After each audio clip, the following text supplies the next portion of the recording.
नागपूरमधून एक मोठी बातमी समोर आली आहे। सायबर फसवणुकीसाठी बँक खाती भाड्यानं उपलब्ध करून देणाऱ्या एका संघटित टोळीच्या पोलिसांनी पर्दाफाश केला। हुडकेश्वर पोलिसांनी या प्रकरणात 4 आरोपींना अटक केली। नागपूर शहरात सायबर गुन्ह्याचा एक धक्कादायक प्रकार उघडकीस आलाय। नागरिकांना पैशाचा आमिष दाखवून त्यांच्या बँक खात्यांचा वापर सायबर फसवणुकीसाठी केला जात होता। मिळालेल्या माहितीनुसार फिर्यादी पवन धनवीज व्यवसायाने ड्रायव्हर आहेत।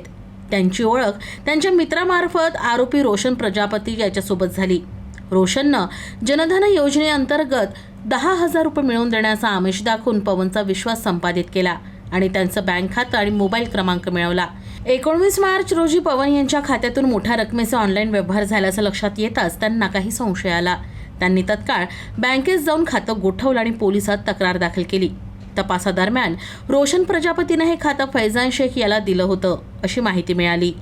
फैजान आपला साथीदार पियुष सोबत मिळून शहरात अनेक लोकांना आमिष दाखवून त्यांची खाती मिळवत होता। रोशननं आतापर्यंत 40 ते 50 लोकांची खाती या टोळीला दिल्याची माहिती आहे। तर या प्रकरणात चौथा आरोपी अमित ठाकरे याचंही नाव समोर आलंय। तो एका सावजी रेस्टॉरंटचा संचालक आहे। पोलिसांच्या माहितीनुसार ही टोळी संघटित पद्धतीनं सायबर फसवणूक करत होती। सध्या पोलीस या रॅकेटशी संबंधित इतर आरोपींचा शोध घेत आहेत। सर्व आरोपींची चौकशी सुरू असून या प्रकरणात आणखी मोठे खुलासे होण्याची शक्यता आहे।